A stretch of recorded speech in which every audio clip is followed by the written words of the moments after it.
At the gala night, amid clinking glasses and warm golden lights, the antique clock in the hotel lobby suddenly started running backward.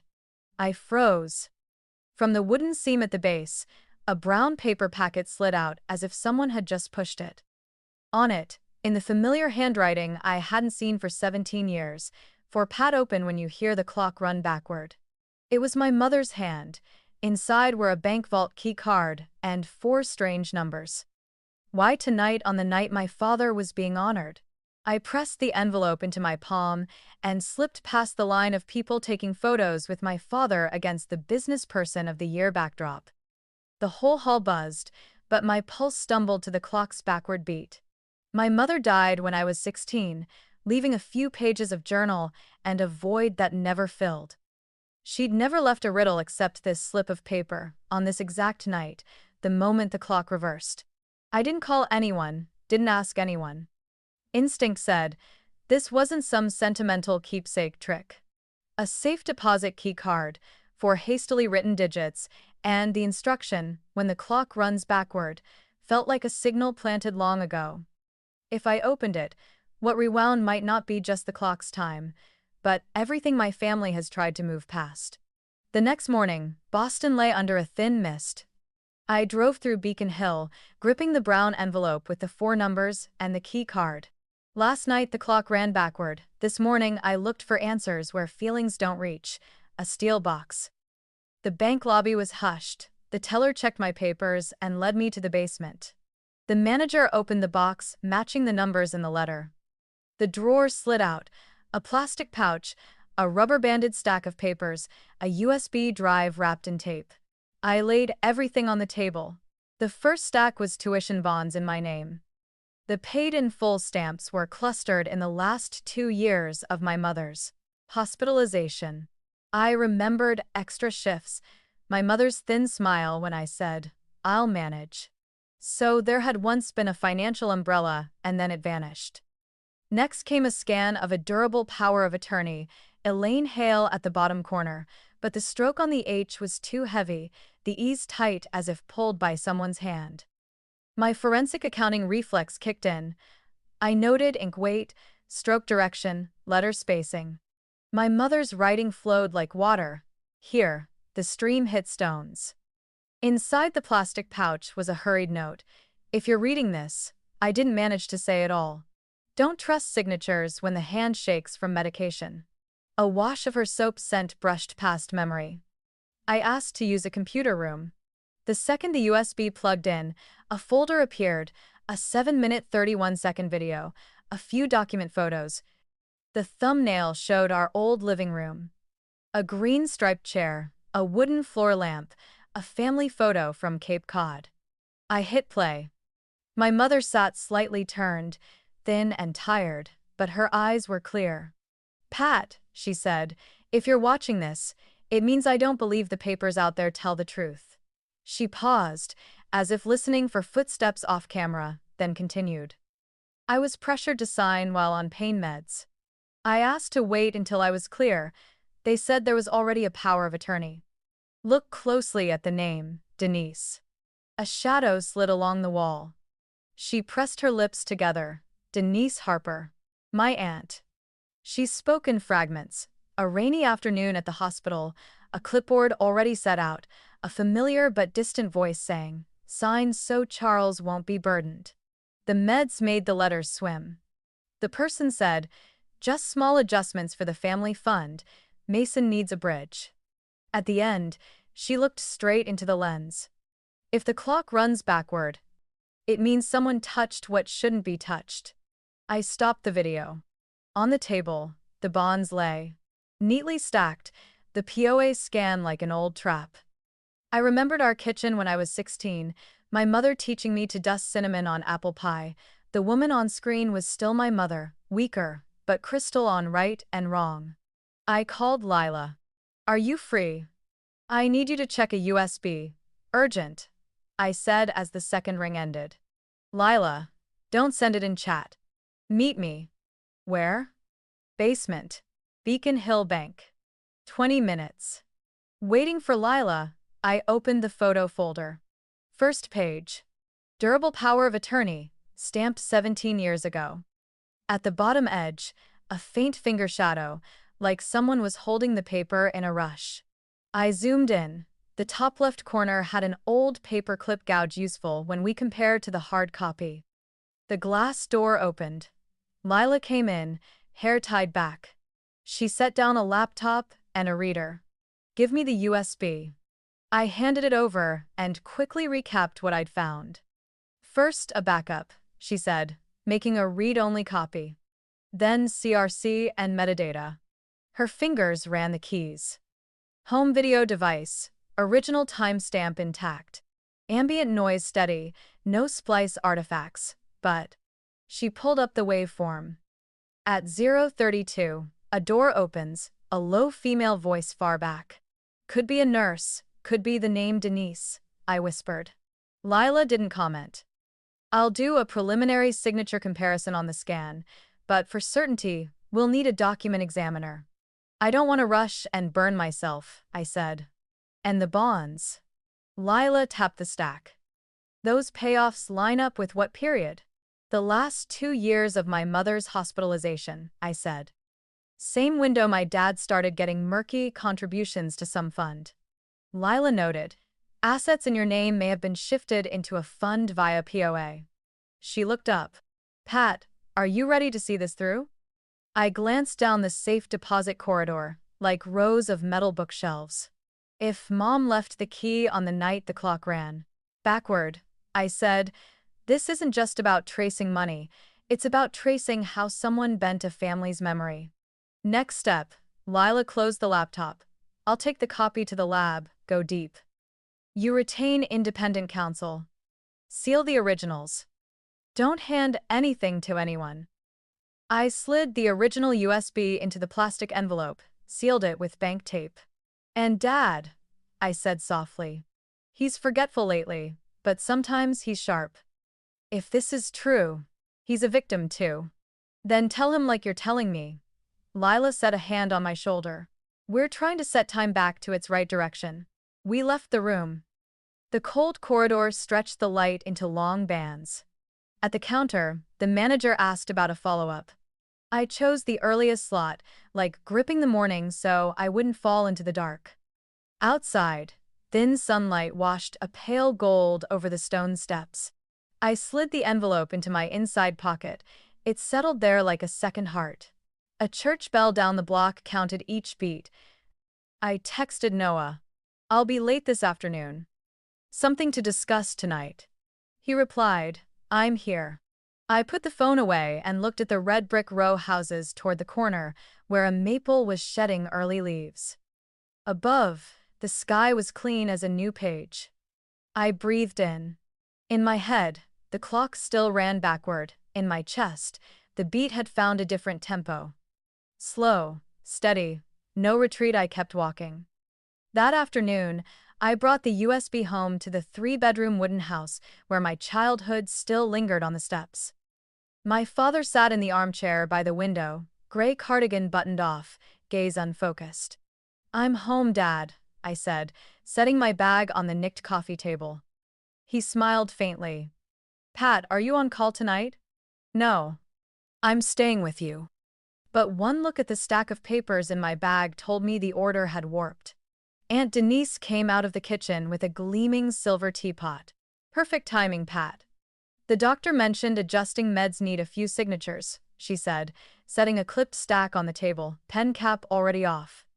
In it, consent to medication, a fee schedule, and a pre-filled financial assistance authorization with my name. "Leave it, I'll read it tonight," I said. She smiled.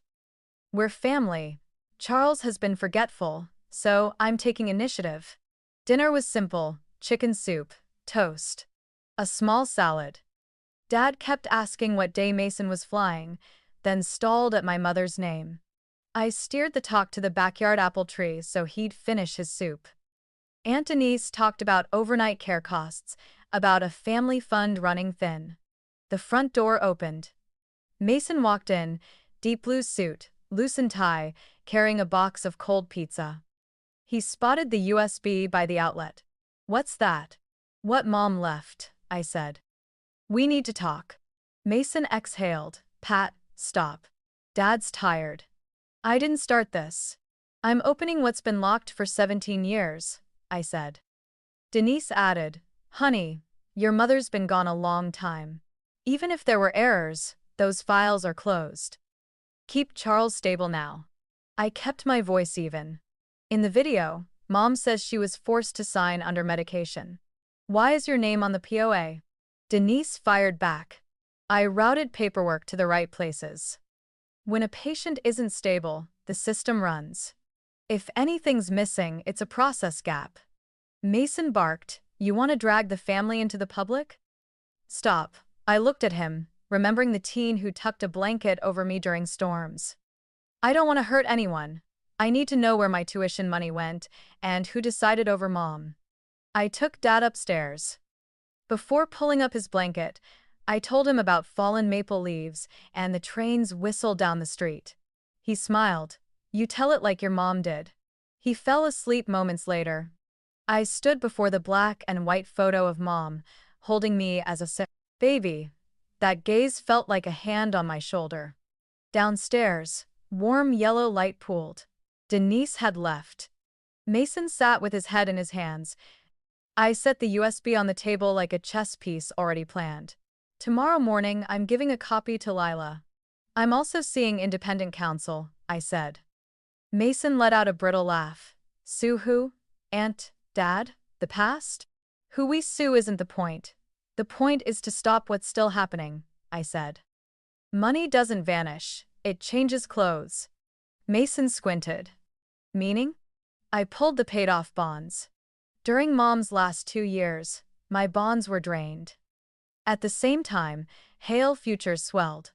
A Delaware shell holds assets. The contact is you. Mason shot up, chair scraping. I didn't break the law. The startup was dying. I needed a bridge. She said she had permission. I get the pressure, I said slowly. But why do all solutions start with Mom's signature when she wasn't clear and end in a fund no one audits? Mason was silent. The door opened again. Noah came in, sand-colored coat still carrying a cedar scent. You didn't text back. I got worried, he said. I summed up, the safe deposit box, the video, the POA. Noah listened, fingers laced, eyes steady on me. He took a deep breath. I'm here. But consider this. He placed his hand over mine. The wedding's in 4 weeks. If you dive in now, the media and the courts could swallow everything. I suggest we move the date, or keep the investigation quiet until after. If you say no, I'm still here. I just need the honest answer. Mason shot up. Everyone's got advice. He shoved his hands in his pockets. I've got to go. Meeting tomorrow. I looked at Noah. I can't ask truth to wait until after a wedding, I said. If I delay, there'll be one more wire, one more signature that looks right but isn't. Noah nodded. Then we move, but smart. He slid over a business card. Jordan. Pierce, the county prosecutor. Old classmate. You may not need him yet, but keep this. I nodded, running my finger along the edge. I'll review tonight, give Lila the copy tomorrow. First, I'll tell Dad in plain words. If you want, I'll take the couch, Noah said. Go rest. We start early, I answered. My phone buzzed. An unknown number. Check the Hale Futures Fund. No name, no greeting, no signature. A pebble thrown into a flat pond. I screenshotted, saved it, then deleted the message from the inbox out of habit. Noah asked, Who? Don't know. But they pointed true, I said. We cleared the table. I locked the original USB away and kept the copy in my coat pocket. Night sank onto the porch, breathing cold through the door crack. I peeked into Dad's room. He slept soundly. I closed the door, leaned back against the wall, and listened to the clock run in the right direction. Another rhythm joined. Tomorrow's rhythm, the calls, the files I needed to line up. Noah waited in the living room. Outside was quiet. I sat beside him. In my head, I marked 3 tasks. call Lila, back up safely, book a meeting with independent counsel.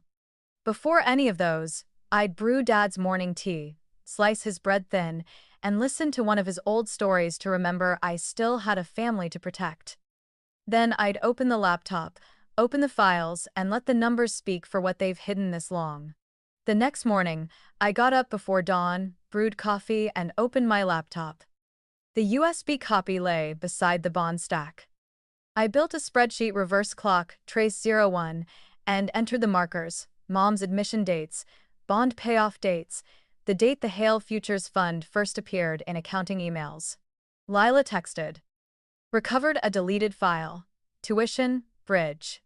XLSX. It opened into columns of names, dates, account codes, notes. Bridge to HF, Del, Marble Sparrow. Those 3 letters, Del pulled me to Delaware. I looked up Marble Sparrow LLC on the state registry. Result: form the fall my mother was at her weakest. Service agent address. Registered agent W. Evers. I called Mason. Do you know Marble Sparrow? Silence. A brokerage, he said. I opened an old email Lila had restored. Subject line: wire, 145,000 MS LLC. Signed D. I sent him a screenshot. Who's D? Mason sighed. Pat, don't overthink. The sheet showed money flowing out of bonds in my name into Hale Futures Holding, then splitting in 2. One branch bought small equity in a clinic chain, the other looped transfers, escrow, rehab facility. I stopped at rehab. A deposit contract for a nursing facility for my dad. My aunt's words echoed. Once Charles moves into a facility, everything's regularized. Money hadn't vanished, it had changed clothes, slipping down unnamed corridors. My phone buzzed. A blocked number. To see the back of Marble Sparrow, search New Castle County deeds transfers with no consideration listed. I pulled deeds and filtered by the agent. A PDF popped up. Assignment of member interest. Signed on behalf of Marble Sparrow by W. Evers, recipient, Cobblestone Ridge Partners. Following Cobblestone led to a rental property chain, escrows managed by a dissolved office that still received mail. Lila, confirm the transfer chain, I said. She called back. Evers is a registered agent. To see the true owner, we'll need bank records. I'll align the money movement timeline with those late-night tuition, bridge logins. Do it. I'll map the flows and overlay Mom's medical markers. We agreed on symbols and never wrote full names in chat. At noon, I stopped by the old accounting office. Miss Ellen looked up. What are you looking for, Pat? The ledger from the period when my mother was hospitalized. She hesitated. Some items were moved to another advisory firm. Which one? Harper and Cole. I asked for the access history, the names of editors, and the list of exported files. She opened the old account. There's a folder: Hale Futures, private, permissions only for Denise. Last update 7 months ago. 7 months, exactly when Dad began getting confused. Noah called. I've messaged Jordan to request a preservation notice. I exhaled. He went on. I can pose as a buyer, set up a meeting with Marble Sparrow. I'll wear a compliant recording device.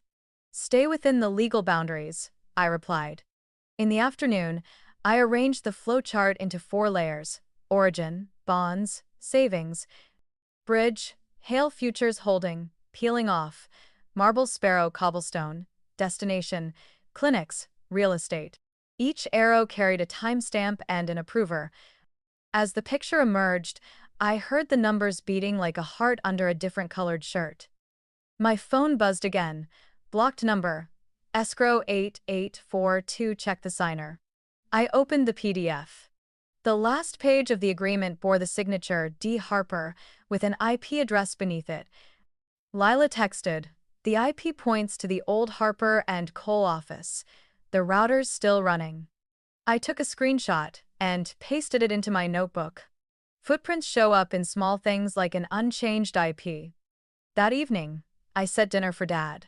He looked at the bowl of soup, then at me. Your mother would like this, he said. then faltered. Elaine, or Denise. I placed my hand over his.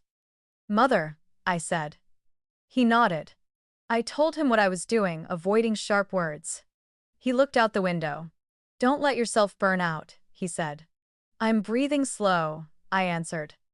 When he slept, I turned on the desk lamp. A faint arrow ran from cobblestone to CRP, wellness. I checked the database. A chain of automated transactions appeared, same day each month, same time, same odd amount. I marked it in red, wrote, automation for cover? Lila sent a log. Someone logged into tuition, bridge at 3 a.m., 4 nights in a row, same device. The minute hand kept moving forward, even as steadily as knuckles knocking on a door. I opened the clinic file, where the money flowed through. The small shareholder list showed abbreviations. One name matched the login in the log, D. Harper guest, but with edit rights. I sent the screenshot to Lila. She replied, they may have created a temporary account. Sloppy footprint. The mail slot chimed, a thick envelope slid through. Inside was an old Hail Futures statement, a smudged postmark. On the bottom edge, a handwritten note, check 0312 transfer to MS escrow. The blue ballpoint wasn't my mother's. I set it beside the E.H. embroidered handkerchief. The ink color was the same. I snapped a photo, saved it, timestamped it. Noah texted, tomorrow at 10 a.m., meeting a Marble Sparrow rep at the cafe by the pier. I'll ask about the rental blocks. You coming? I replied, I'll sit at the next table, listen, no interference. Deal, he answered. I added a interactions layer to the chart to record human activity, calls, emails, anonymous texts. Truth isn't only in a ledger, it also lives in the ways hands move around it. When I underlined 7 months ago, I remembered that week Denise took Dad for a cognitive evaluation, then recommended increasing meds. I underlined it. Maybe the money flow and the medications shared a schedule. Late at night, I locked the doors, rewound the antique clock's cord, and plugged it back in. The ticking sounded out. I pressed my ear to it and whispered, as if to my mother, I can see the seams. Then I sat down, adjusted arrow colors, saved the file with date and time, printed a hard copy, sealed it in an envelope, and wrote, if needed, give to Jordan. On the screen, the diagram looked like a map of underground rivers. At a bend I placed a triangle. In dim zones I drew circles. The road wasn't the end. It only opened the next door. The meeting was set cleanly, 10 a.m., a cafe overlooking the pier, the table by the window. Noah would play a private investor who likes stable rental income. I'd sit at the next table, pretending to review reports. Before heading out, I checked the fountain pen camera, full battery, empty storage. Lila texted, record only when they volunteer, don't lead. I inhaled, reminded myself to go slow, let the story bleed through like ink-soaking paper. The cafe was moderately busy, espresso scent mixed with sea salt. From a slightly diagonal seat, I could catch reflections of faces in the big pane of glass. Denise arrived on time, beige coat, pale blue silk scarf, leather folio in hand. She shook Noah's hand, professional smile. I'm representing Marble Sparrow. Thank you for your interest. Noah kept a low cadence. I want steady rent rolls, clean legal structure, preferably renovated assets. Denise nodded, opened the folio. We have several suitable blocks, escrows in Newcastle. If all goes smoothly, 3 weeks to close. I lowered my head and clicked the pen. A small vibration signaled recording. Denise slid a summary sheet across the table. Ownership charts, occupancy rates, maintenance lists. Noah asked, what's the current member structure? Denise answered as flat as the tabletop. Anonymous capital members, registered agent signs on their behalf. You just need to show financial capacity and not dig up old business. A spoon tapped a cup softly. I filed it in my head. evasive language, truth living at the edge of sentences. Is the price inclusive of furnishings? Noah turned the packet slightly. Depends on the building, Denise said. The key is moving fast, ahead of a few local policy adjustments. Which adjustments? Noah asked casually. Denise smiled thinly. Law is a river. Good swimmers choose the calm stretch. The server brought more water. She spoke about tenants being clinic staff nearby, about quarter-to-quarter renewals. I marked clinic in my memory and set it next to last night's arrow. Noah flipped a page. I'm seeing a few transfers through Hale Futures in public records. Related to this chain? Denise winked. You do your homework. Hale Futures was a bridge. Now, everything's in a more durable environment. A bridge from where? Noah lowered his voice. From a place with liquidity that no one was using at the right time, Denise said, setting her cup down very lightly. Her words rolled like a coin along a table's edge. I listened into the pause between words and meaning. She pulled out a sample agreement, a bold confidentiality clause barring the buyer from contacting existing members directly. Noah raised a brow. So I have to trust the representatives entirely. Denise nodded. And trust the timeline. We've arranged it so no one gets surprised. I tapped the pen's marker a second time. Beyond the glass, a white boat pivoted, leaving a wake like the lines in my diagram, smooth but directional. I need to randomly review rent rolls and maintenance invoices, Noah said. Fine, Denise replied, but at the agency office documents are tidier there. Address? You'll get separate instructions. The promise hung in the air like a thin string. Denise glanced at the wall clock. Shall we move to the next step? Noah nodded, signed the doc's reviewed line, but left the purchase commitment blank. His hand didn't shake. His breathing was even. When she stood, her silk scarf snagged lightly on the chair back. Denise freed it deftly, leaving no crease. A tiny gesture, but it said plenty. She's used to tidying traces. I waited 10 beats, then walked to the pastry counter and ordered a slice of apple pie, giving Noah a few seconds to shift into his second role, the man who picks up crumbs that fall out of sentences. He snapped a photo of a note Denise had handed over. E-team, back door, 10 o'clock. The E made me think of Evers. All good? Noah asked when he slid into the seat beside me. I nodded. Good. But she only tells the truth at the edges. Edges are where the map shows, he murmured. I sipped coffee. The cinnamon from the pie slowed my head. The second soft trap will be the rent rolls, I said. We need an independent witness and a preservation notice before we step into that temporary office. Noah drummed a light rhythm on the table. I'll prep the checklist: HVAC, elevators, sprinklers, permits for renovations. I opened my phone and saw a new anonymous text. Don't forget escrow. 8842. Check the signer. I saved it. Didn't reply. Someone's been nudging you all day, Noah said. I smiled slightly. They can nudge. We still walk on our own feet. Sea wind slipped through the door seam, dragging salt inside. I gripped my bag handle, feeling the stiff edge of the document envelope beneath the fabric.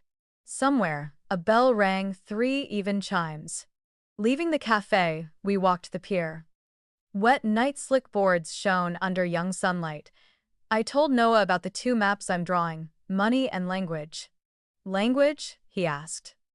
Yes. Words like lighten the burden, consent, confidentiality next to Dad's med schedule, they change meaning. Noah was quiet for a while. I'll call Jordan to request a preservation order for that office. We won't wait for them to tidy too much. I stopped at the iron railing and watched the ripples. In my memory, Denise's phrases linked like ribbons. Registered agent. Don't dig up old business. Move fast. Family is the best partner. I heard my future mother-in-law's advice from the other day about stopping the chase for herd. Impossible approval. I touched my coat pocket, where the fountain pen lay quiet. Let's head home, I said.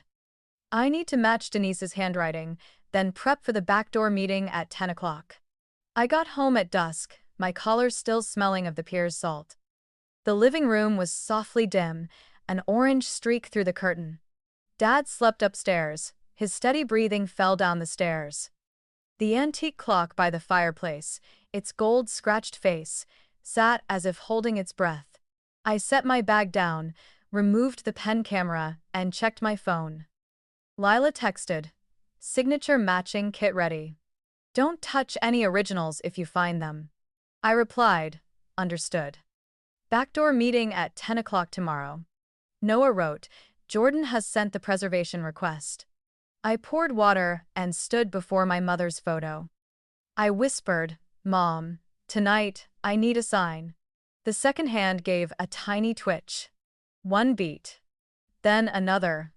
The ticking flipped direction, like the sound of a page turning. It ran backward. The first time at the gala, I thought it was chance. This time, in the quiet house, it felt like an appointment. I knelt and shined a light under the base. The wood sounded more hollow than usual. In the gap between the base and the wall, the edge of a brown envelope peeked out. I nudged it. It slid into my hand. On it, 3 words in blue ink. For Pat. Blue, my mother's color. Inside was a scanned cover of Durable Power of Attorney, 2008, the corner faintly stamped Harper & Cole, Esquire. The top edge bore a smudged ink fingerprint. A crescent shape I'd known since childhood. The clock kept running backward, serene, as if holding a door open for me. On the back, a small slip was taped. "If you're seeing this, the clock has done its work. Don't be afraid. Ask, who sent it, who received it, who held the pen. E.H." The strokes were firm, little tremor likely written on a morning with fewer meds. I snapped photos to Lila. Clock ran backward a second time, I typed. POA covered 2008, Harper & Cole stamp, Mom's ink trace. Lila replied, "Keep condition intact.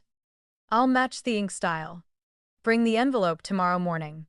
I added, "There may be another layer." She sent a tiny lock icon. Soft footsteps brushed the carpet. Dad stood at the top of the stairs, hand on the banister. I helped him down. He listened to the room. "Elaine used to joke," he said slowly, "when it runs backward, it's news from the past. Do you remember when she said that? A snowy night, the clock stopped at 12. Your mother laughed." He smiled, tired. "I could be remembering wrong." "It's okay." I squeezed his hand. "I need every scrap." I tucked him in. He looked at the dial. "It really is running backward," he murmured. "Then you should listen." I nodded. In the kitchen, I pulled on gloves, laid down a plastic sheet, set the envelope on it, and logged the date and time. Mom's E.H. embroidered handkerchief lay in the drawer. I placed it by the scan's edge, 2 nearly matching blues. Lila texted, "The scan noise matches a cheap scanner profile." The doorbell rang. Noah stood on the porch with a paper bag. "Soup and apple pie," he said. "You probably forgot to eat." I let him in. "It's running backward again." I pointed at the clock. He watched it for a moment. Someone set the milestones long ago. Now they're opening on their own. I showed him the envelope, the scan, the note. "Is there a date on the stamp?" "Smudged, likely late 2008. Same time Denise retired, Mason started a new funding round." Dad coughed lightly and pointed at the base. I knelt and shined the light. Behind where I'd pulled the envelope, there was a narrow groove. I used the pen tip to tease out a small card printed with a gray sparrow. Beneath the image, a handwritten line, "The marble road doesn't lead to the sea." I looked at Noah. He said, "Marble Sparrow. The shell company." I slipped the card into a zip bag and noted the time. The clock slowed and stopped at 12, like a switch flicked off. Dad closed his eyes, murmuring something to the one who was gone. I felt broken pieces in our family story knit one more stitch. My phone buzzed. "Lila, the marble hint confirms the Delaware Path registered agent Evers." Watch for documents initialed E. I answered. There's a blue ink trace. Lila. Store at room temperature. Noah added. Tomorrow morning, before the backdoor meeting, I'll have Jordan get a preservation order for the agency's basement office. I nodded. I brought Dad a mug of hot water. His hand trembled but held steady. You'll be busy, he said, but don't forget to rest. I remember, I smiled. He looked at the sparrow card. Your mother liked sparrows, said they're small but stubborn. We ate soup in the kitchen. I told Noah those edgelines. Denise kept using, registered agent, don't dig up old business, move fast. Language is a second money flow, I said. Set next to Dad's meds timeline, it changes meaning. He nodded. Then tomorrow we ask them about the schedule, let the hinge reveal itself. After dinner, Noah washed dishes. I wiped the table. I labeled the zip bag, POA scan, 2008, Harper and Cole backward clock number 2. The plastic evidence box went on the top shelf. I checked the base again, no more gaps, just a strip of white paint on the wood's edge. I snapped a photo and sent it to Lila, might match Mom's room paint from that year. She replied, I'll compare swatches. Night fell. I helped Dad upstairs, dosed his meds on time, took his blood pressure. I'm going out tomorrow, I said, I'll be back before noon. He nodded. Go on. I'll listen to the clock. Here. If it runs backward again, I'll call. I kissed his forehead. Back downstairs, Noah laid out the sofa as a makeshift bed. I'll stay and keep watch, he said. No heroics, just patience. I dimmed the lights. In the dark, the numerals on the dial looked like trail markers. Tomorrow morning, we'd cross one, the back door, where the agent had set the meeting. I opened my notebook and wrote with blue ink my mother's color, backward clock #2, envelope, for Pat. POA covered 2008 sent to Harper and Cole, blue ink trace, sparrow card marble sparrow, white paint streak, the reminder who sent it, who received it, who held the pen. I closed the notebook. I understood this wasn't just about tracing money, it was about tracing the hands that touched our memories and left ink behind. The summer fundraising gala took place in a glass building by the river, where golden string lights hugged steel columns. I arrived half an hour before guest check-in to test the mics, screens, and band. Long black dress, hair in a neat bun, my mother's pearl pin clip on the lapel. Noah stood in the wings, speaking into the earpiece. Sounds good, the clip's ready. When you cue, lights down in 3 beats. I nodded.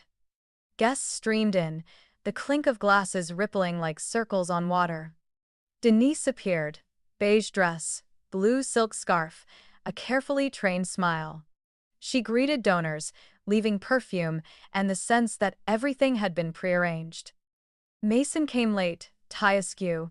He bent to hug Dad, avoiding my eyes. Lila whispered, backup plans plugged in. Machine B is ready if A drops. Tonight's program. Honoring Charles Hale, Silent Auction, the Elaine tribute film. I stood at the stage edge. I wasn't here to embarrass anyone. I was here to let the truth stand on its own. When the host said my mother's name, Dad's hand tightened. Lights down. I raised 3 fingers. The screen lit up. Our old living room appeared. Green striped chair, wooden floor lamp, a slightly trembling frame. My mother looked straight into the lens, thin but clear-eyed. Hi, Pat, she said, weary but precise. If you're watching, it means I don't trust those signatures.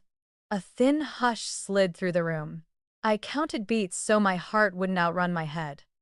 She recounted a rainy hospital afternoon, a clipboard already set out, a familiar voice urging signs so Charles won't be burdened. Then she said the name. Denise Harper. No venom, just accuracy.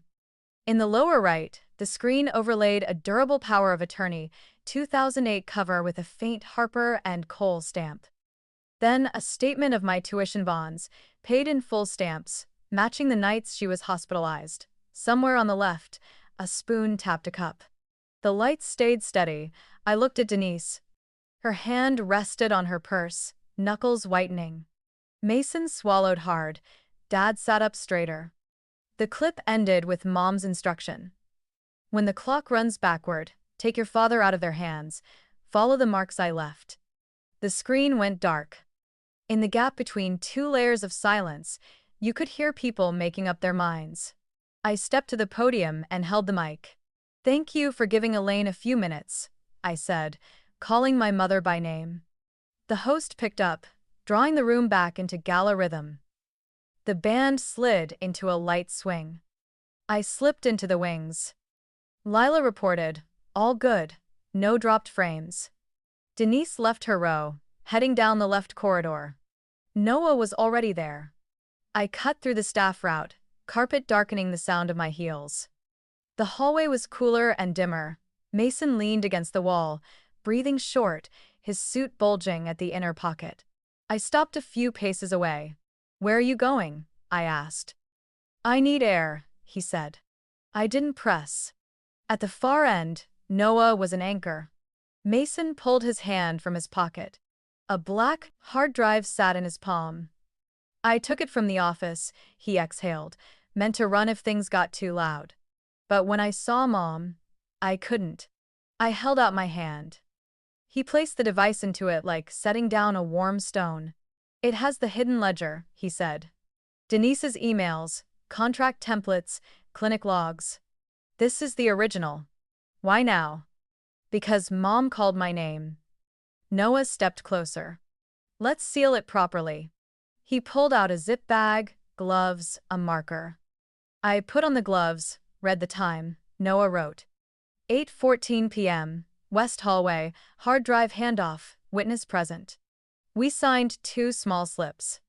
No pounding doors, just the metal smell of the handrail and the steady hum of the AC, like a minute hand passing. Back in the hall, the silent auction peaked. Denise stood close to a donor, her smile restored. She caught my eye, unblinking. I nodded, like greeting a neighbor at the grocery store. Dad waited for me at the aisle's edge. He squeezed my hand and whispered, "Your mother spoke very plain." "I heard every word," I answered. He looked up at the rigging lights, like the glow when she set up the tree. The host invited guests to the quiet display area. I slipped to the back corridor so Tech could strike the screen. Lila hurried over. "All good." "Any word from Jordan?" I asked. Noah said, 10 m.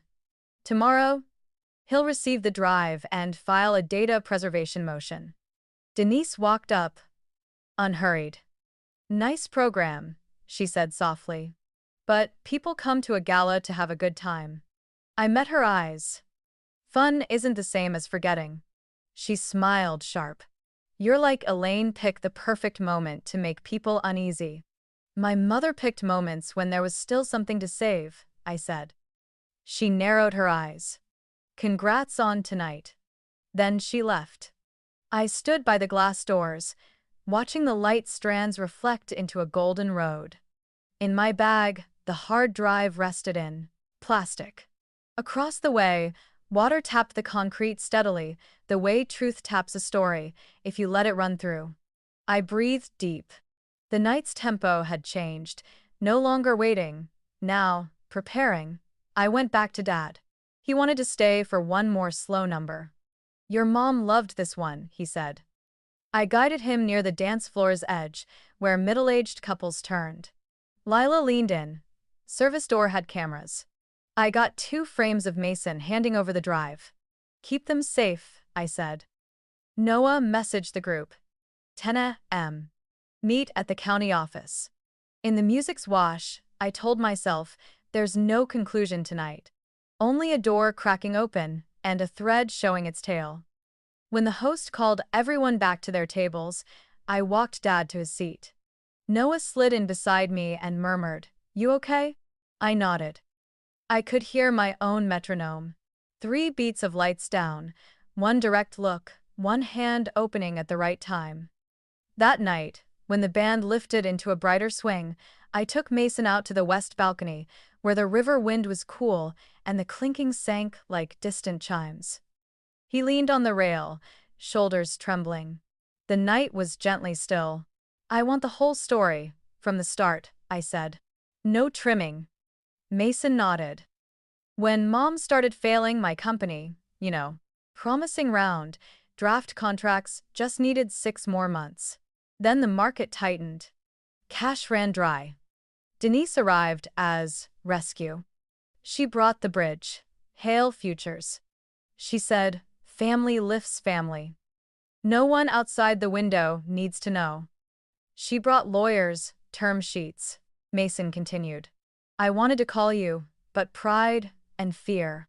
She said it was temporary 6 months. Then someone mentioned Mom.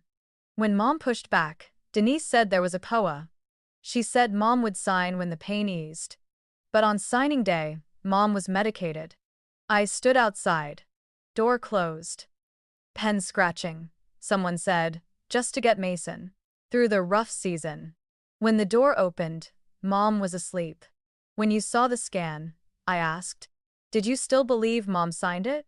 "I wanted to." He rubbed his hands. "But Mom's H has an upstroke. On that paper, it breaks like someone forcing an imitation." I touched the hard drive in my bag. It felt heavy. And then, Denise added a layer, he said, lowering his voice. "For audit readiness, all transfers ran through Marble Sparrow. I signed the shell. She served as agent. In return, she helped manage Dad's meds so meetings had no surprises. On important days, Dad was foggier. I told myself it was natural." He turned to me. "Pat, I let people put their hands on Dad's memory." "Dad's a victim," I said slowly. "And you victim of a bad decision. That doesn't erase responsibility." "I know." He straightened. "That's why I brought the drive. It has edit logs, Denise's emails to Evers, instructions to move before bank cutoff. It has the next plan, move Dad into a facility, finalize so remaining family can sign long-term." What were they moving next? "A realign list," he said. "Part of the clinic equity, the row houses next. Note, after Charles enters the facility, push the rest." They were waiting for my final signature. "Why didn't you go with them tonight?" "Because when the screen came on, Mom looked at me like 17 years ago," Mason said. "No blame, just looking." I remembered the night she put her hand on my head.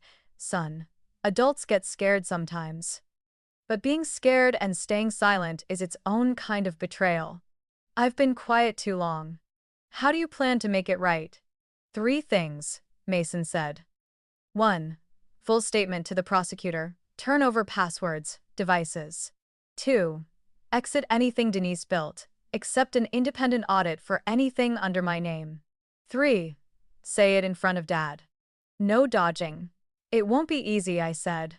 "I can't promise to change how Dad feels, but I promise this. We'll put the truth in the middle of the room." He gave a small laugh. "Like Mom put the tree in the middle of the living room. That night she slept on the sofa because the pine smell." I smiled. "And Denise, the court will speak to her," I said. "Your job is to speak to Dad." "I'm scared, Pat." "Good. Fear means you still know where the edge is." We went back in. Lila waited backstage, handed over a sealed envelope. She asked, "Ready for tomorrow?" "I'll be there," Mason said. Dad saw us and waved. I helped him up. He held both our hands.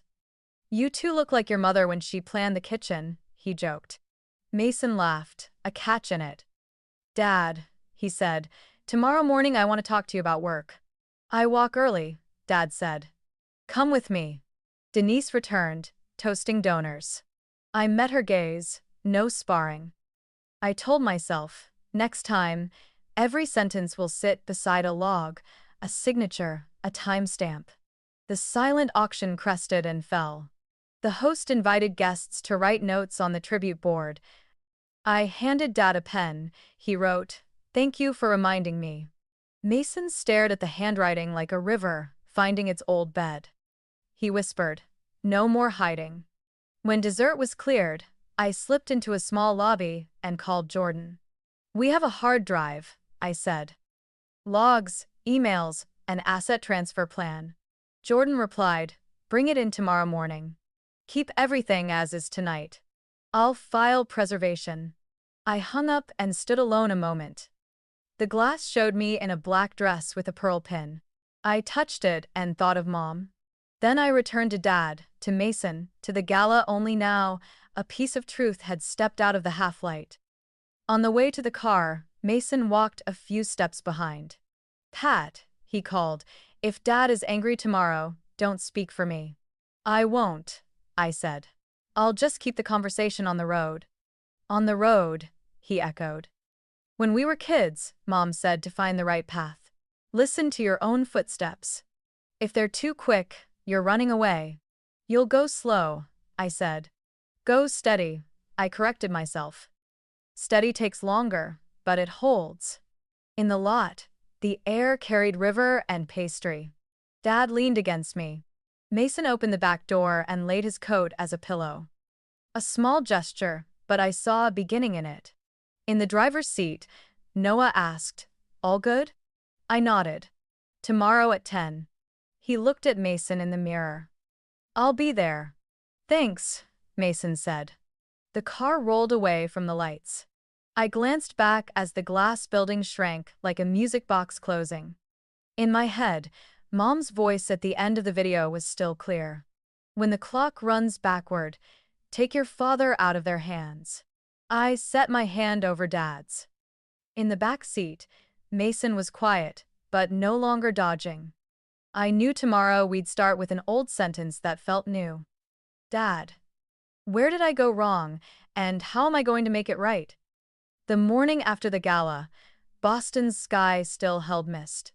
I woke early, brewed coffee for Dad, reminded him to eat half an apple before his meds, then set the evidence envelope on the table.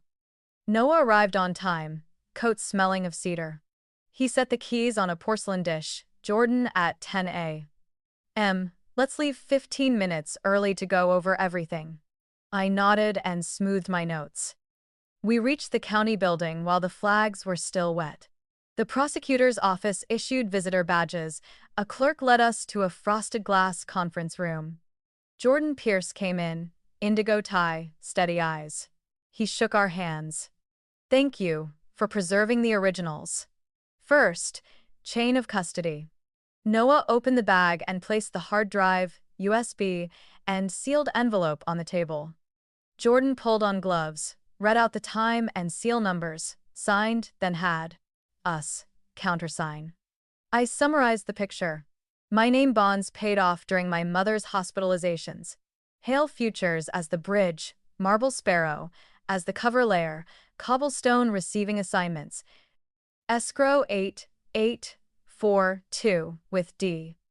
Harper's signature, a Harper and Cole IP in the logs. Tuition, bridge logins at 3 a.m. On multiple nights, a realigned plan to move Dad into a facility to extend signing control. Jordan jotted fast, asked cleanly, "Nearest objective?"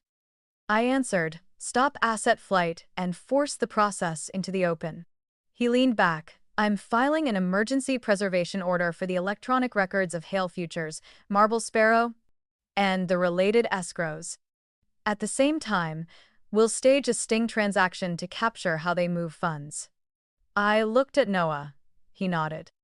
Lila called right then, on speaker. I embedded a time watermark into the mirrored spreadsheet set. Whenever they open it, the log pushes to a secure server. Jordan nodded. "Good, but don't provoke. Let them choose on their own." The plan took shape. Noah would keep playing the cautious investor, requesting to review the standard document set at the agent's office. I'd sit in as a minute-taking assistant, asking no leading questions. Lila prepped a clean laptop, an empty hard drive, and a bundle of files with familiar names like Rent, Roll, Q3, Final, XLSX, but tagged with trackers. Jordan drafted the motion to the court to temporarily freeze accounts that showed suspicious timing patterns, with exhibits of screenshots, my mother's video, and device hashes. Leaving the courthouse, I stopped home and told Dad in the simplest words, Dad, today I'm asking the law to hold still what belongs to our family. If anyone calls, please tell them to contact the prosecutor. He sat up straight. I'll say that. I set a hand on his shoulder. I'll be back before dinner. The backdoor meeting was on the ground floor of a red brick building by the harbor. Glass door, no sign. Denise greeted us with a practiced smile, and a man introduced himself as Evers, the registered agent. The room was so clean there wasn't a paper speck, black cabinets without handles, a silent printer. Viewing only, no photos, Denise said, laying out a stack, rent rolls, maintenance, renovations, and a closing checklist with a bold 3-week deadline. Noah put on glasses and asked questions that didn't poke at intent. When were the water pumps replaced? Latest elevator certificate? Sprinklers tested which month? Evers answered like reading a manual. I angled my pen, jotting dates, codes, habitual abbreviations. Lila whispered, set the empty USB on the table, don't plug into their machine. I set the USB at the folder's edge. Denise pulled another sheet, a pre-closing pledge, no direct contact with existing members. Noah asked, entity structure still runs through a registered agent? Yes, Denise said, to maintain privacy. I asked to spot check 3 units. Evers opened a cabinet with his fingerprint and pulled 3 files. I copied contract numbers, key handoff dates, then noticed payments aligning perfectly with the late-night login schedule. Noah gave a small cough, our signal. I offered an ordinary assistant line. If we postpone a couple weeks for a structural review, is the closing timeline flexible? Denise smiled. We work with calendars, not with surprises. Jordan texted. Preservation order signed. Tech team is sending notices to related servers. The air shifted a degree. Denise checked her watch. I have 15 minutes left. Let's align on next steps, Noah said. We'd like to review additional digital documents. Can you send a link? Evers cut in. Viewing on premises only, on our machine. Lila whispered. Good. They'll open the mirrored set if they think it's theirs. Evers powered up a desktop and opened a closing package folder. I stood back, keeping polite distance. Each click brought up a final, and final had as many versions as autumn has shades. Lila reported. Watermark hit. Timestamp matches. User, D. Harper guest. I glanced at Denise. She didn't notice.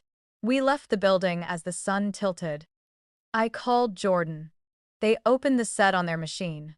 Watermark triggered. Jordan replied. Good. I'm issuing preservation notices to the registered agent as well. No deletions tonight.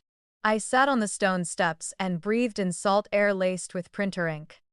In the late afternoon, I went home and cooked broccoli soup and salmon for Dad, turned on a sports broadcast for him.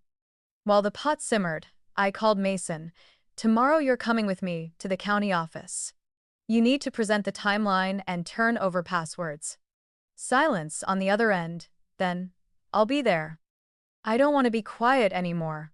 I watched the bubbling steam and understood that silence has a shape, and today it cracked. Night fell. I checked the locks, set the evidence box near the bed, put the phone on the charger, and spaced out alarms. Noah texted, get some sleep. Tomorrow will be long.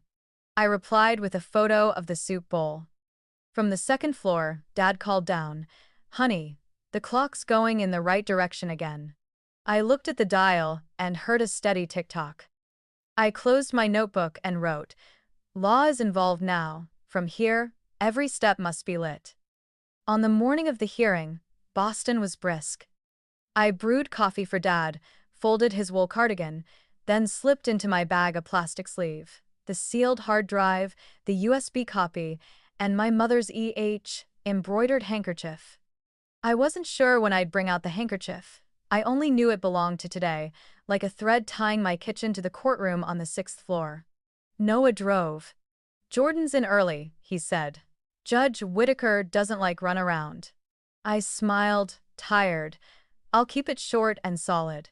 In the back seat, Dad looked through the glass. I whispered, "If you want to come in, let me sit beside you." He nodded. The courthouse corridor was carpeted blue. Jordan waited by door 602. "They'll use a medical report to claim Mr. Charles lacks capacity," he said low. "The doctor's tied to a clinic chain funded by the fund under investigation. I'll counter, ask for a freeze, and to suspend the POA." The door opened. A scent of old wood drifted in. Judge Whitaker nodded. "Mr. Pierce." Jordan laid it out succinctly. My mother's video, the money trail, the late-night login logs, the sting transaction that triggered the watermark. The flow map appeared on the screen like fine river threads. Whitaker asked, "Risk of dissipation in 7 days?" Jordan showed the closing checklist with a 3-week deadline and push-early emails. Opposing counsel, Miss Collier, stood. "My client administered lawfully in a difficult period," she said. "As for health, Dr. R. Malloy assesses Mr. Charles with moderate to severe cognitive decline." She placed a packet. "Move to admit." Jordan objected. Conflict of interest. The clinic received funding from a chain whose capital flowed through Hale Futures. He submitted the grant board and a thank you letter with a logo. Denise sat behind, shoulders squared, eyes like glass. Whitaker noted, "The court does not accept this report at this time. Independent evaluation required." She looked at us. "Is Mr. Hale present?" Dad stood, slow but steady. "I am," he said. "I forget much, but I know my daughter." Whitaker nodded. Jordan called me. I took a breath. "I'm Patricia Hale, forensic accountant," I said. "I identified transfers of family assets occurring while my mother was medicated and my father's cognition was being dulled. I listed the markers, bonds, paid-off matching hospital shifts, the guest login D. Harper guest, the no-contact clause, escrow 8842 with D. Harper signature, a Harper and Cole office IP at 3 a.m. "Do you have documents?" Jordan asked. I handed over the sealed sleeve. A hard drive my brother surrendered voluntarily, a USB my mother left, a POA 2008 cover shipped to Harper and Cole. I set the handkerchief on the table. The cotton had browned to cream, the hand-stitched hem sat slightly crooked, one silvered thread poking out like a memory refusing to lay flat. At the opposite corner, a hint of lavender from an old drawer. When my fingers left the edge, I heard a soft page turn in the back row. "Explain," Whitaker said. "My mother's handkerchief," I answered. "She used royal blue ink for the family ledger. The ink trace on the fabric matches the components in the Elaine's signature on the POA. Preliminary analysis suggests the ink on the paper doesn't date to the stated day. The handkerchief doesn't decide the case, but it speaks to habit. My mother did not sign legal instruments with this ink. She reserved it for the household ledger." "Miss..." Collier curled her lip. "A handkerchief isn't a lab." Whitaker nodded, context noted. "Proceed to the data." Jordan displayed the logs. Watermark fired on the agent's machine while we were present, documents centralized at a location they control, increasing risk of deletion or transfer. Dad coughed softly. "If anyone tells me to leave my house, to make it proper, they say it in front of my daughter," he said. I am clear enough to hear that. His voice wasn't loud, but it filled the room. Whitaker leaned back. "The court has a duty to prevent irreparable harm," she said. "I'm issuing a temporary order, freezing accounts tied to Hale Futures, Marble Sparrow, and the escrows in the file, suspending all POA authority held by Miss Denise Harper, appointing an independent temporary conservator over Mr. Charles Hale's assets for 30 days, ordering an independent medical evaluation of his capacity." The gavel fell. Effective immediately. A breath moved through the benches. Denise lifted her chin and looked over at us. I stepped down and returned to my seat. Dad touched my hand. "Steady." Jordan murmured, "Step 1 done. We'll seek a narrowly tailored e-discovery warrant. Don't contact the other side tonight." I nodded, my eyes on the handkerchief. One thread was loose at the E.H. monogram. I left at times marks should be seen. The hallway had grown crowded. Mason leaned on the wall. I signed the statement, he said. Turning in passwords this afternoon. I'll go home and find Mom's note on the ink brand. I nodded. We descended the stone steps. The clouds broke. I thought about the clock at home. Would it run backward again, or had its job been done? I didn't know. I only knew the handkerchief in my pocket had completed a circuit, from an old drawer, into my hand, under courtroom lights, and back again, warm and weighty. A reminder that a small detail can stand in court when placed right. In the main lobby, Noah asked quietly, "Do you want a minute alone with your dad?" I looked at him. There was a soft light in his eyes. "I do," I said. We sat on a bench. No one spoke for a while. Dad took a long breath. Your mother would smile that you knew how to use a handkerchief at the right time. I smiled with him. Jordan returned with a copy of the order. "Planning meeting for the search this afternoon," he said. I folded the paper and slipped it into a folder. Noah checked his watch. The minute hand moved forward slow. Sure. I helped Dad to his feet. "Let's go home," I said, "and get ready for what comes next." That afternoon, once the freeze order had been sent to the bank's and the agent's office, I took Dad home, then returned to the county building as Jordan requested. A small interview room, enough light, cream-painted walls, the recorder's red eye on. Denise sat across from us, a temporary metal cuff on her wrist, Miss Collier at her side. She didn't look at me. Her eyes skimmed the tabletop as if tidying invisible crumbs. Jordan began. "Miss Harper, you have the right to remain silent. Anything you say can be used in court." Denise nodded, lips thin. "I understand my rights." Her voice was calm, like reading a recipe. I sat slightly behind Jordan, pen open, my handkerchief folded in my coat pocket, a private talisman. "We have login records, emails with Mr. Evers, and a closing checklist matching the freeze deadline," Jordan said evenly. "We also have a device containing a hidden ledger that Mr. Mason Hales surrendered voluntarily." Denise's mouth twitched. Family loyalty is unpredictable. Collier touched her sleeve lightly, signaling her to hold. Jordan produced a copy of the 2008 POA. "Were you present when this was signed?" Denise glanced at the seal. "I handled logistics. Who brought papers in, who carried them out isn't part of my recollection." Jordan's face didn't change. "On the video, Miss Elaine speaks your name. Do you want to explain that?" Denise leaned back. "People in pain say many things. The court will sort it out." A chill went down my spine, not from the words, but from how frictionless they were. Jordan closed the file. "That's all for now," he said. "You'll be taken to holding while we seek the next order." Denise stood, adjusted her scarf like she'd just left a book club. As she passed me, she paused half a beat. "Patricia," she murmured, "you're rebuilding a house with matches. First wind will do." I met her eyes. "The wind's coming from the doors you opened." In the hall, Mason waited, gripping a still damp statement page. He looked at me in question. I nodded toward the security door. "They'll hold her for now," I said. "Your job is to go home and talk to Dad tonight." He swallowed. "I will." He hesitated. "Pat, and you, the wedding?"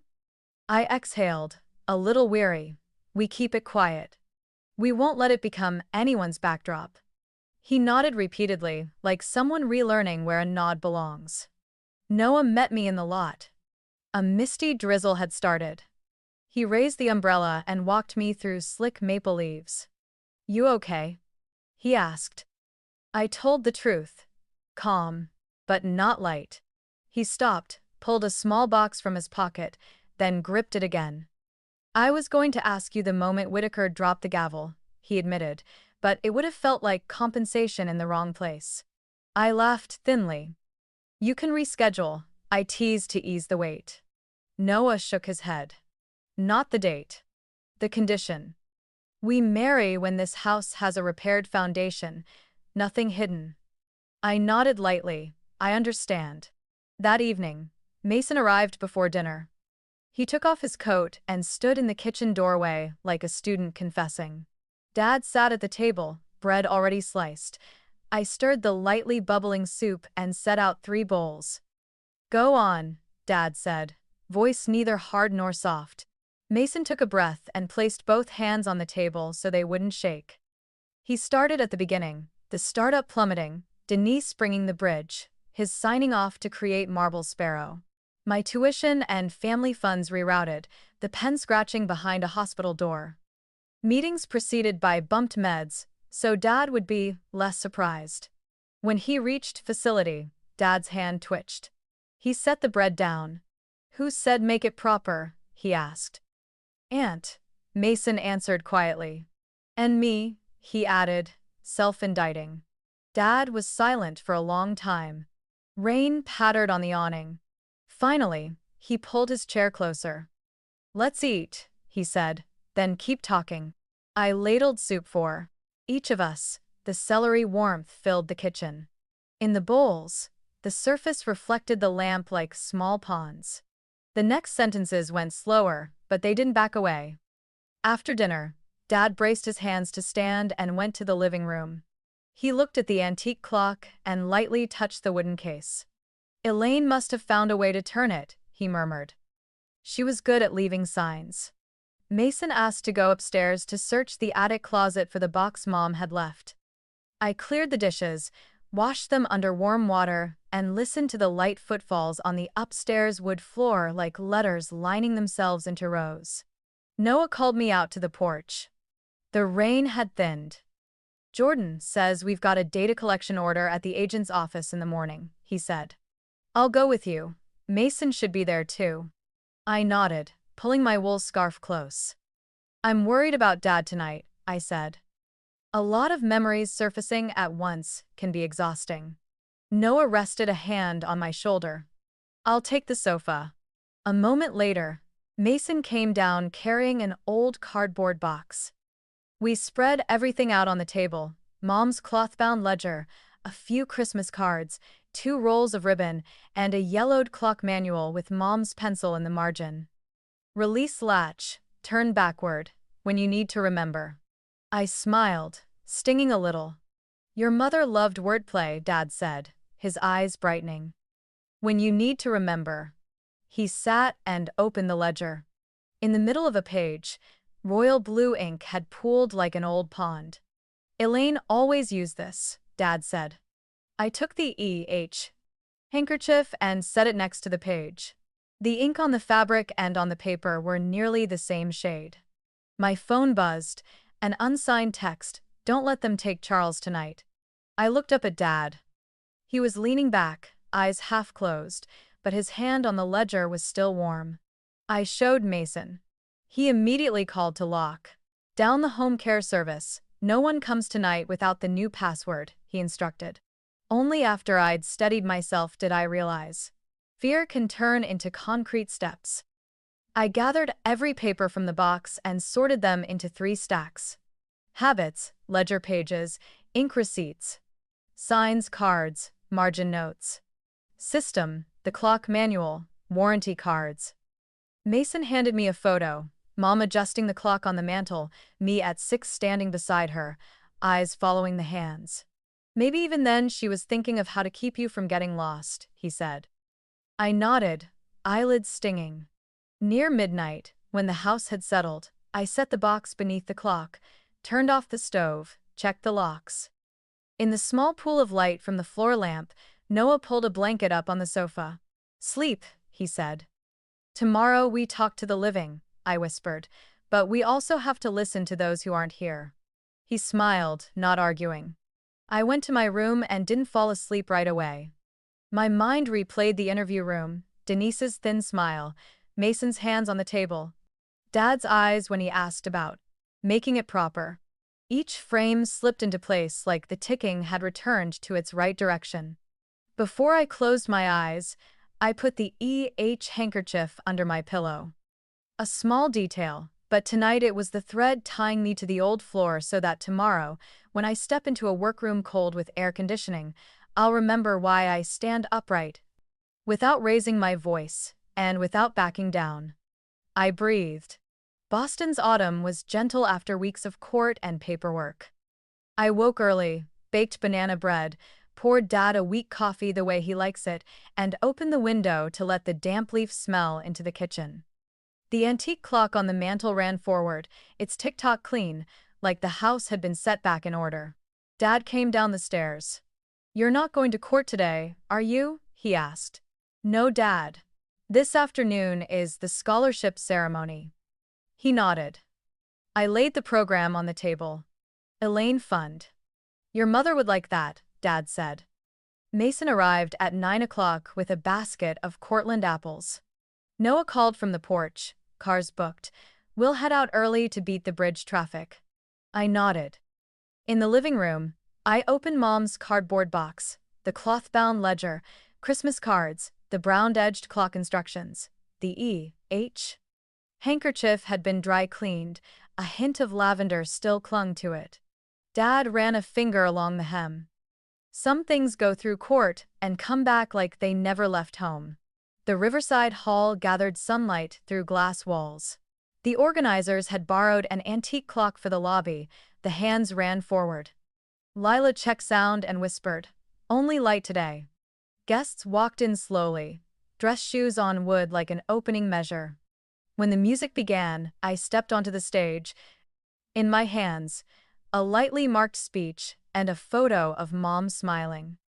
"The Elaine Fund was built from assets returned to their rightful place," I said slowly, "but more than that, from a small lesson. When one detail goes off, we pause to set it right." I told the story of the clock running backward at the gala, never naming anyone, only speaking about the duty of stewardship, to hold, not to lock. Dad sat in the front row. Mason in the third, taking notes and glancing up. Lila stood by the tech table. I invited the first 3 students to receive their scholarships.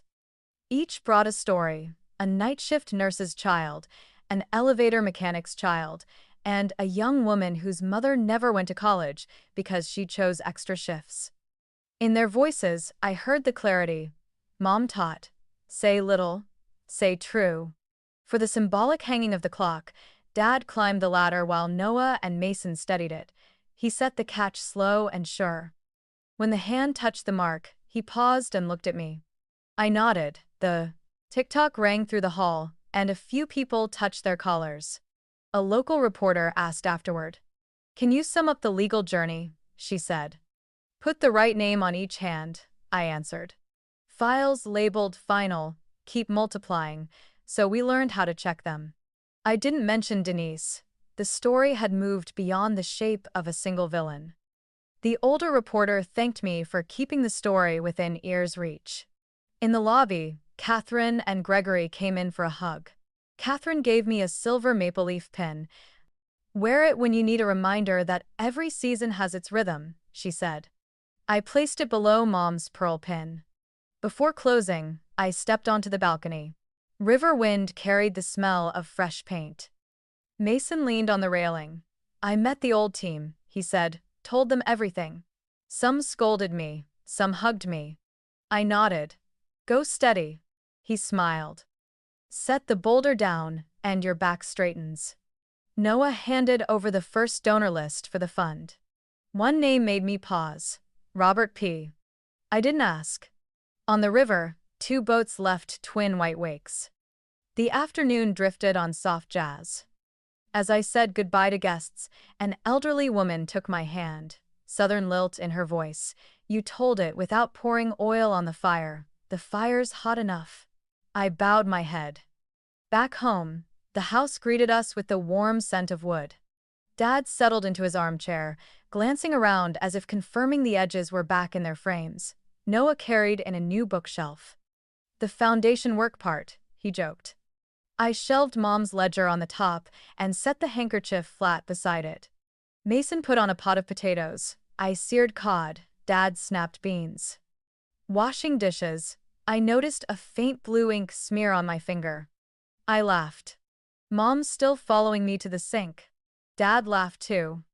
Noah wiped the table. Mason arranged forks and knives like someone learning a new habit. Night fell. I set the clock weed.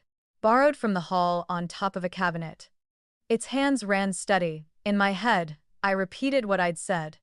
Hold, not lock. Maybe that's also how I want to treat those who hurt me. Keep boundaries, don't bolt the heart. Noah laid a hand on my shoulder. Tomorrow we'll look at the lot behind the house, he said. I nodded. Mason grinned. Put me down for a crate of Cortlands. Dad chimed in, fence the garden, or the deer will have a feast. Passing through the living room, I stopped at the old clock. No one had flipped any switch, it was still running forward. I wrote a small note in blue ink like Mom's. If one day the hand runs backward, look at what just moved too fast. I tucked the note under the base, not as a charm, but as a way to call each other home when roads pull us apart. The night quieted. In the study, I sorted the files again. Freeze orders, chain of custody forms, thank you letters. I added a new section. Open resources for families who want to check their own ledgers. On the desk corner, the maple leaf pin caught the light. I pictured a late afternoon at the neighborhood library, a few middle-aged folks listening as I explain how to read statements, what to ask a doctor, how to put the right name on each hand. I turned off the light and stepped into the hall. Dad was already asleep. Mason had laid his coat over the sofa's back. Noah waited by the door, shoulder tilted, asking, "You good?" I nodded. On the mantel, the antique clock kept a patient gatekeeper's rhythm. I knew we weren't done. Tomorrow there would be emails to answer, an appointment with the independent medical specialist, and a few dark corners to name. But tonight, the house had a hand moving in the right direction, and we had each other not for convenience, but because we'd chosen to stand together. Perhaps, at this point, I just want to hear your own feelings. If it were you in my place, would you choose to keep some distance, or would you give your family a chance to begin again? Stories like this aren't mine alone out there. So many people have had to choose between the past and the future, between pain and the belief that there are still hands that truly want to hold on to you. I believe every thought you share will not only help light my way a little more, but also reach those who are going through similar moments. Leave your reflections in the comments. Who knows, your words might give strength to someone quietly listening. And if you want to keep journeying with us, to hear more honest stories, turbulent but full of hope about kinship, choices, and how we define family, please follow the channel to catch the next stories. Each new story will be another time we sit together, listen, and maybe find a piece of ourselves inside it.